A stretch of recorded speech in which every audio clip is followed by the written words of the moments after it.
పెద్దలు చంద్రబాబు నాయుడు గారికి, power star Pawan Kalyan గారికి, తెలుగుదేశం రాష్ట్ర అధ్యక్షులు అచ్చెన్నాయుడు గారు, నా ప్రియ మిత్రులు నందమూరి బాలకృష్ణ గారికి, ఇంకా నాదెండ్ల మనోహర్ గారు, ఇంకా వేదికను అలంకరించిన ఎందరో మిత్రులు, స్నేహితులు, సన్నిహితులు అందరికీ కూడా నా హృదయపూర్వక నమస్కారాలు.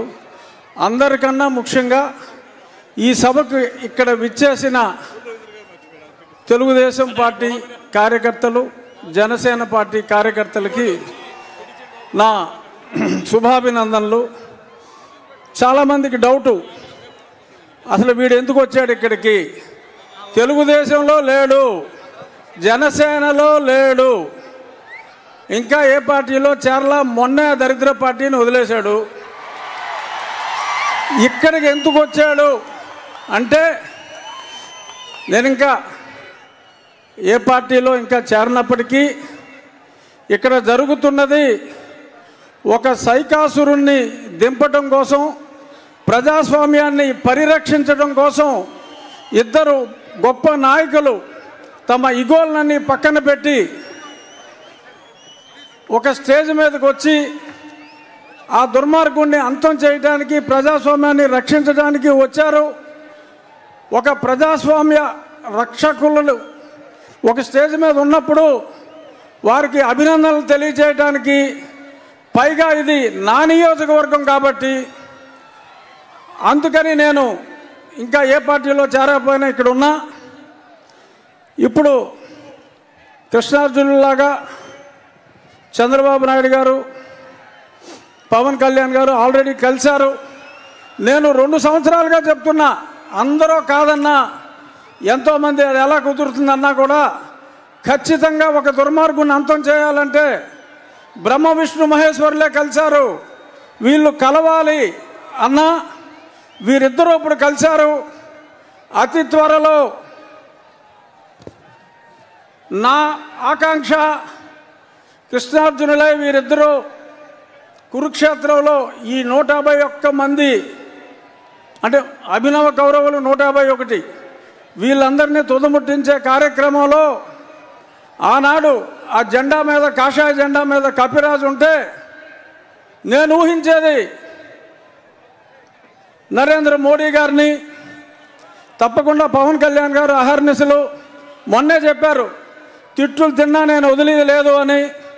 తప్పకుండా రాబోయే 4-5 రోజుల్లో ఒక గొప్ప అద్భుత సృష్టికి అంకురార్పణ జరిగి, ఇప్పుడు మనల్ని సర్వనాశనం భ్రష్టు పట్టించిన వ్యక్తి చరిత్ర పుటల్లో కలిసిపోయే సమయం వచ్చింది.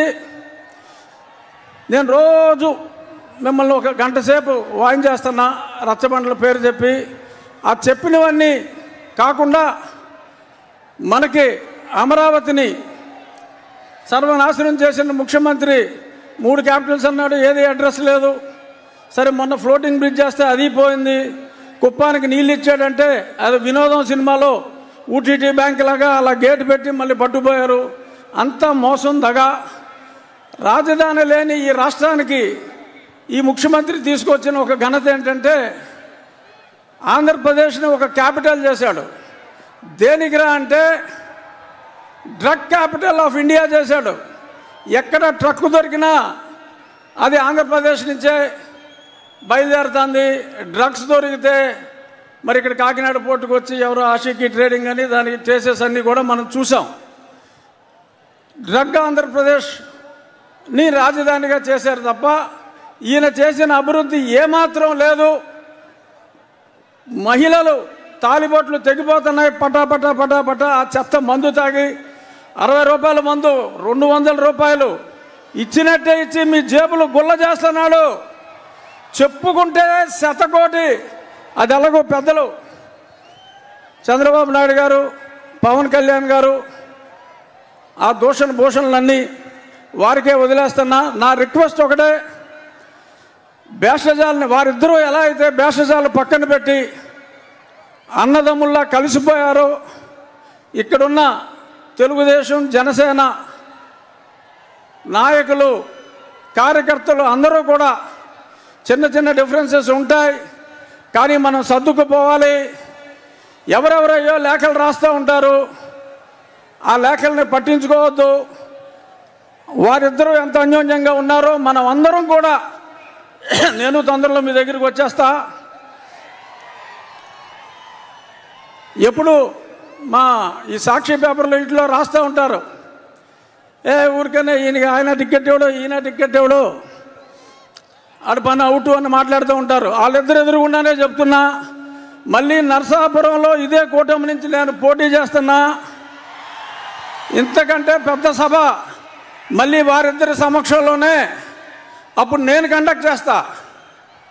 ఇప్పుడు నేను వెనకాల ఉన్నా, అప్పుడు నేను ముందుంటా, నేను కండక్ట్ చేస్తా. ఎందుకంటే ఇప్పుడు నేను ఏ పార్టీలో లేను కాబట్టి వెనకాల ఉన్నా, చాలామంది ముందున్నారు.